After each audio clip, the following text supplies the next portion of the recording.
आप लोगों का हयात जीएस क्लास में फिर से एक बार स्वागत है। कल मैंने पिछले क्लास में आपको बताया था कि भारतीय संविधान बनने की जो प्रक्रिया है वो किस तरह से ग्रेजुअली बढ़ता गया और भारतीय संविधान सभा के गठन के पूर्व की जो कहानी थी मैंने उसको आपको बताया था कि जो पहला एक्ट जो आया था वो आपको मैंने कल बताया था, वो था रेगुलेटिंग एक्ट 1773 को आया था। और इस एक्ट में जो सबसे खास बात ये रखी गई थी कि जो बंगाल का जो गवर्नर था उसके अंतर्गत जो ब्रिटिश हुकूमत की जो और भी क्षेत्र थे वो उसके अधीन कर दिया गया था। लेकिन वो भारत का, तो याद रखिएगा कि वारेन हिंदुस्तान वो बंगाल का गवर्नर जनरल था, न कि पूरे भारत का गवर्नर जनरल था। आगे जब एक्ट हम पढ़ेंगे तो उस पर हम समझ पाएंगे कि वो कैसे हुआ था। फिर बाद में हमने बताया था कि वो 1773 का जो एक्ट था उस एक्ट को फिर एक्ट ऑफ सेटलमेंट से 1781 में उसको संशोधित कर दिया गया कि अब कलकत्ता के गवर्नमेंट को ही बंगाल, बिहार और उड़ीसा के लिए भी कानून बनाने का उसको अधिकार दे दिया गया था। और फिर उसके बाद जो तीसरा एक्ट आया वो 1784 को आया, फिक्स इंडिया एक्ट। इस एक्ट में मैंने बताया था कि दो पार्ट था, एक बोर्ड ऑफ डायरेक्टर्स था और एक बोर्ड ऑफ कंट्रोलर्स था। बोर्ड ऑफ डायरेक्टर्स का काम व्यापार के कार्य को देखना था और बोर्ड ऑफ कंट्रोल का काम राजनीतिक था या प्रशासनिक कार्य को देखना था।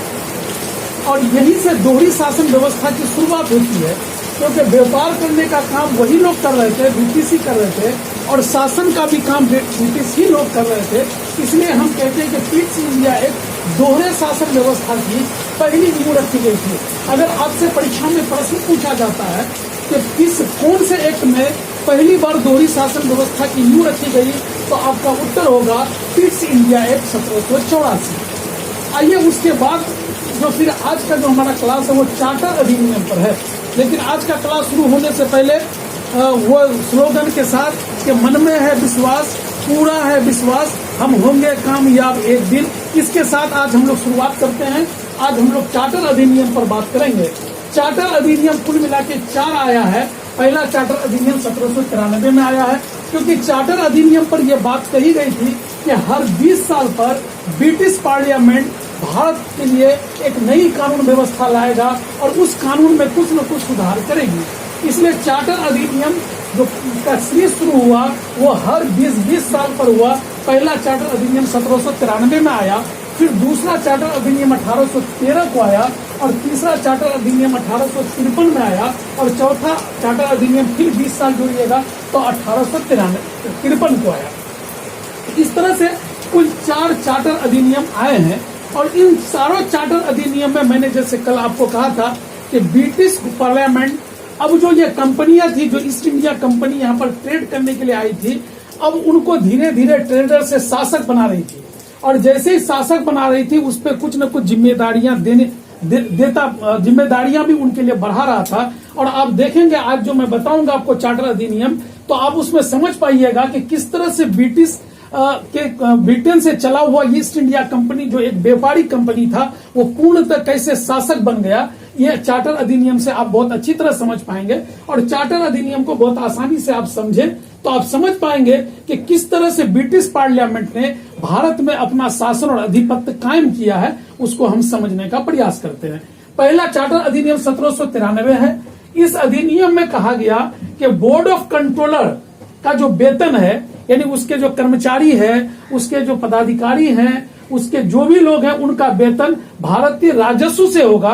भारत से जो रेवेन्यू मिलेगा उस रेवेन्यू से उसकी सैलरी का पेड किया जाएगा। लेकिन बोर्ड ऑफ डायरेक्टर्स का जो सैलरी है वो व्यापारी संगठन स्वयं ही करेंगे, व्यापारी संगठन स्वयं ही करेंगे। अब आइए 1813 यह बड़ा मार्केबल स्टेटस है।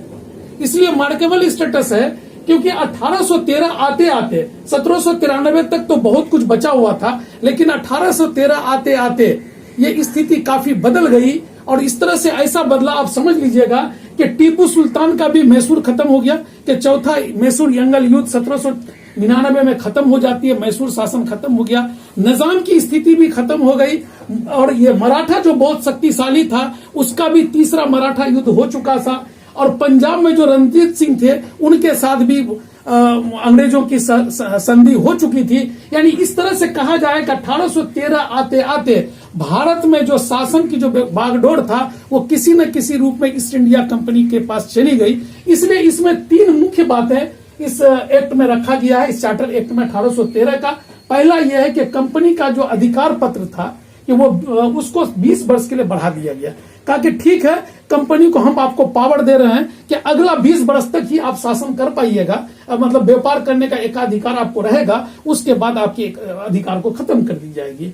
और फिर साथ साथ कंपनी में भारत के साथ जो व्यापार करने का एकाधिकार था एक्चुअली में, कि अब कोई लोग ईस्ट इंडिया कंपनी के अलावा कोई ब्रिटिश सिविलियन यहां पर व्यापार नहीं कर सकता था, उस प्रोसेस को खत्म कर दिया गया कि नहीं, आपका ईस्ट इंडिया कंपनी का ही मात्र व्यापार का एकाधिकार होगा। ऐसा नहीं है, ईस्ट इंडिया कंपनी भी व्यापार करेगी, उसके पावर को 20 साल के लिए बढ़ा दिया है। इसको समझने की जरूरत है कि कंपनी के एकाधिकार को 20 वर्ष के लिए बढ़ा दिया, कंपनी का जो अधिकार पत्र था उसको 20 के लिए बढ़ा दिया गया, न कि उसके एकाधिकार को। कंपनी भी ट्रेड करेगी और ब्रिटिश कोई सिविलियन भी ट्रेड कर सकता है भारत में, ये चीज इसमें कह दी गई 1813 के एक्ट में। ये दोनों बात बहुत अच्छी तरह समझ लीजिए कि कंपनी का जो अधिकार है वो 20 वर्षों के लिए बढ़ा दिया गया, और कंपनी का जो एकाधिकार था भारत के साथ व्यापार का, उसको खत्म कर दी गई कि कोई ब्रिटिश भी आके, ईस्ट इंडिया ही कंपनी नहीं, कोई भी व्यक्ति आके भारत में व्यापार कर सकता है। लेकिन चाइना के साथ जो चाय का ट्रेड था उसमें ईस्ट इंडिया कंपनी का एकाधिकार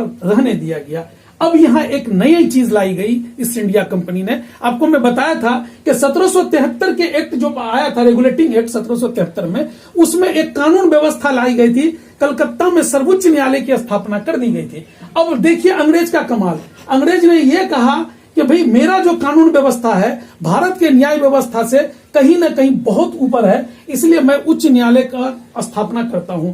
क्योंकि आपको पता होगा जब ब्रिटिश हुकूमत चल रही थी, हिंदू लॉज अलग थे, मुस्लिम शरीयत कानून अलग था, और ब्रिटिश ने उसमें कोशिश किया कि इन दोनों शरीयत कानून को लेते हुए एक सर्वोच्च न्यायालय की स्थापना कर दिया गया था 1774 में।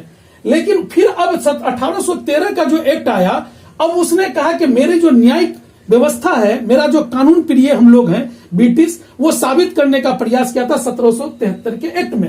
अब 1813 के एक्ट में लगभग 40 साल के बाद जो एक्ट आया, उसने क्या किया, इस एक्ट में बहुत मजबूती से लिखी गई ये बात कि ईसाई पादरी को भारत में आने की अनुमति होगी। अर्थात अब 1813 में 40 साल के बाद जब शासन का पूरा बागडोर एक तरह से ब्रिटिश पार्लियामेंट के थ्रू ईस्ट इंडिया कंपनी के हाथ आ गया था, अब कोई उसकी सत्ता को चुनौती देने वाला नहीं बचा था। सिर्फ मराठा के, वो भी नाम मात्र के, मराठा का शिवाजी का उसका पेशवा का पद को समाप्त नहीं किया गया था, इसलिए उसमें कुछ चुनौती देने की क्षमता थोड़ी बहुत बची थी। बाकी और पूरे भारतवर्ष में ब्रिटिश सत्ता को चुनौती देने वाला कोई नहीं बचा था। तो उसने अब नया चीज इंप्लीमेंट कर दिया कि ईसाई भारत आएगा। अर्थात यानी यह समझाने का कोशिश कर रहा था कि भारतीय हिंदू और भारतीय मुस्लिम से कहीं ना कहीं श्रेष्ठ ईसाई है, इसलिए ईसाई मिशनरी आकर घूमता था और ईसाई धर्म का प्रचार करना शुरू किया था। और इसी के बाद अब ईसाई धर्म का भी प्रचार प्रसार काफी तेजी से हो रहा था। उधर कानून व्यवस्था के लिए वो अपने को सर्वश्रेष्ठ कर रहा था, जातीयता के आधार पर भी ब्रिटिश अपने को सर्वश्रेष्ठ स्थापित करने का प्रयास किया था 1813 के चार्टर एक्ट में। अब आइए 20 साल के बाद 1833 का चार्टर अधिनियम आया। ये उस वक्त की बात है जब लॉर्ड विलियम बेंटिक साहब थे। ये बड़ा रेवोल्यूशनरी पीरियड मैं मानता हूं विलियम बेंटिक का, क्योंकि राजा राम मोहन राय जो सबसे पहले सोशल रिफॉर्मर आए, वो उसी के कहने पर विलियम बेंटिक के साथ उनकी बड़ी टाई थी, और वो सती प्रथा को खत्म किया, फिर चोरी प्रथा को भी खत्म किया, विधवा पुनर्विवाह पर भी उन्होंने विचार किया। यानी विलियम बेंटिक का जमाना है। और उस वक्त कानून व्यवस्था, फिर चार्टर अधिनियम 20 साल के बाद आता है 1833 में, और 1833 में अब मराठा भी चुनौती देने के लिए ब्रिटिश गवर्नमेंट के पास नहीं था। तो अब ब्रिटिश पार्लियामेंट ने कानून बना दिया कि अब कंपनी का व्यापार का अधिकार पूर्णतः समाप्त कर दिया जाता है। यानी ईस्ट इंडिया कंपनी जो ट्रेड करने आई थी, अब उसका मनसा बिल्कुल बदल गया। अब ईस्ट इंडिया कंपनी कोई ट्रेड नहीं करेगी, सिर्फ कंपनी करेगी ब्रिटिश सरकार के ओर से, यहां ब्रिटिश सरकार के ओर से मात्र शासन का कार्य करेगा। अर्थात जो ट्रेड करने वाली कंपनी यहां आई थी, अब वो ट्रेड करने वाली कंपनी, जो व्यापारी करने वाली कंपनी आई थी, टॉमस रो को याद करिए, हॉकिंस को याद करिए, जो जहांगीर के दरबार में आया था, कैसे झुक के और अदब से आया था और बड़ा जी हजूरी कर रहा था कि सरकार हमें एक थोड़ा सा एक सेटलमेंट दे दीजिए, एक कंपनी हम लगाने के लिए आए हैं, हम व्यापार करने के लिए आए हैं। और वही आदमी 1833 आते आते कहां स्थिति पहुंच गई और वो पूर्णतः शासक बन बैठा। और उसने उस 1833 के चार्टर अधिनियम की 4 मुख्य बातें हैं। पहला तो यह कि व्यापार का जो अधिकार था वो पूर्णतः समाप्त कर दिया का कंपनी का, और दूसरा ब्रिटिश सरकार की ओर से वो मात्र शासन करने के लिए यहां भारत में रह गया। और बंगाल के जो गवर्नर जनरल थे वो उस वक्त लॉर्ड विलियम बेंटिक, वो जो बंगाल के गवर्नर जनरल थे। अगर एक सवाल अक्सर बनता है कि बंगाल का अंतिम गवर्नर जनरल कौन है, तो उसका जवाब बनेगा विलियम बेंटिक। अगर आपसे पूछा जाएगा कि भारत का प्रथम गवर्नर जनरल कौन है, तो उसका नाम होगा विलियम बेंटिक। एक ही व्यक्ति है जो बंगाल का अंतिम गवर्नर जनरल है और भारत का पहला गवर्नर जनरल है। ये बहुत क्लियर, और ये बराबर एग्जामिनेशनों में ये आता रहता है ये सवाल। और उसके बाद इन्होंने एक और बड़ी अच्छी काम किया, और ये हम समझते हैं कि ये अच्छा काम था कि 1834 ईस्वी में लॉर्ड मेकाले की अध्यक्षता में एक विधि आयोग का गठन कर दिया। वही मेकाले जिसकी कानून आज भी चल रही है, आईपीसी और सीआरपीसी, ये जो आप सुन रहे हैं ये लॉर्ड मेकाले का देन है। कभी मैं एक वीडियो बनाऊंगा तो आईपीसी और सीआरपीसी में बहुत डिटेल्स में आपको बताऊंगा कि वो किस तरह से चल रहा था, और शरीयत कानून क्या है और हिंदू कानून क्या है, शरीयत कानून में कब सुधार आया या सुधार नहीं आया, या हिंदू कानून में कैसे सुधार हुआ, और उस सुधार में डॉक्टर राजेंद्र प्रसाद और जवाहरलाल नेहरू में क्या विवाद था, और चुनाव में कैसे जवाहरलाल नेहरू गए, और हिंदू कानून में किस तरह से सुधार हुआ। एक अगले वीडियो में जरूर मैं इसमें लाऊंगा। लेकिन आज आप देखिए लॉर्ड मेकाले के अध्यक्षता में यह प्रथम विधि आयोग का गठन कर दिया जाता है। यानी यही लॉर्ड मेकाले है जो सबसे विद्वान माना जाता है, और यह भी माना जाता है कि लॉर्ड मेकाले ने ही नई शिक्षा पद्धति का भी शुरुआत किया था। तो यह चार्टर अधिनियम 1833 है। और चौथा चार्टर अधिनियम है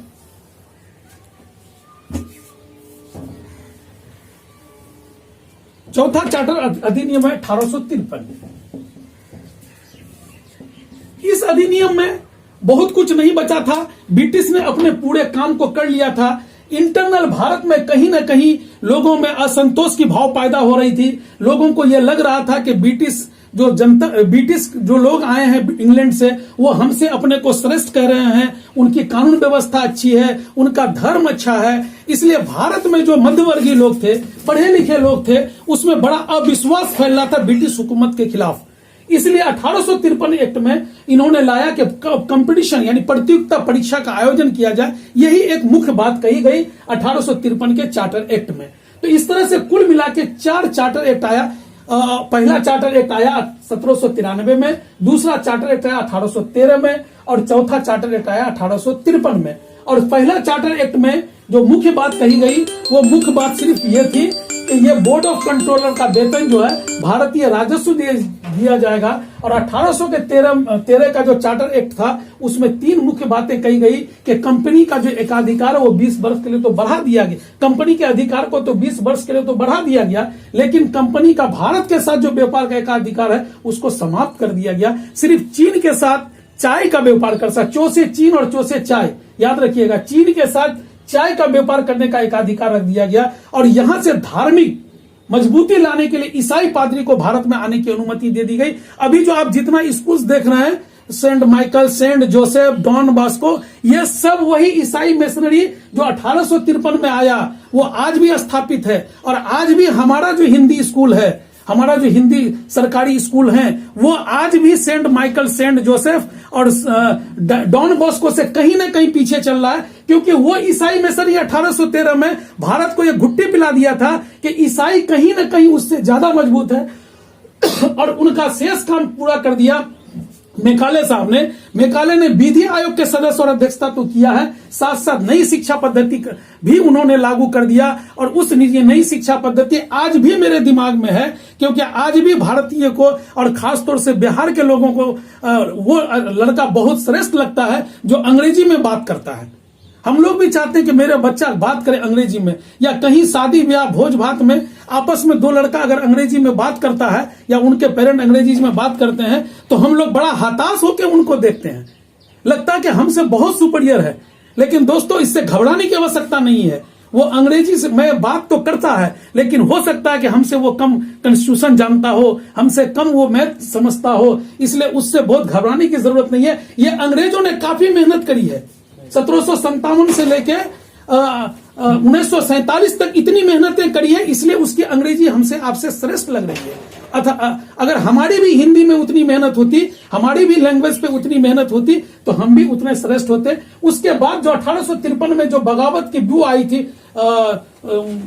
भारतीय लोगों में, वो देखने को आपको मिला 1857 का विद्रोह। 1857 के विद्रोह में जमींदारों ने विरोध किया, लोगों ने बड़ा बढ़ चढ़ के विरोध किया, और उसके बाद से फिर 1858 का वो भारत शासन अधिनियम आएगा। भारत शासन अधिनियम 3 है, चार्टर एक्ट 4 है। भारत शासन अधिनियम 3 है। 1858 में भारत शासन अधिनियम आया, 1919 में भारत शासन अधिनियम आया, और 1935 में भारत शासन अधिनियम आया।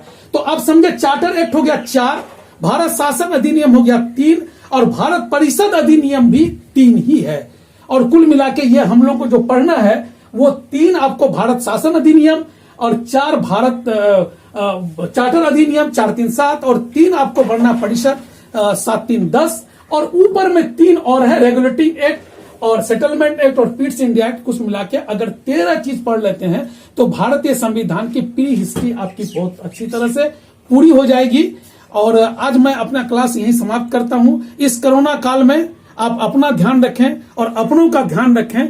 इसी के साथ आज का बहुत बहुत क्लास समाप्त होता। बहुत बहुत धन्यवाद।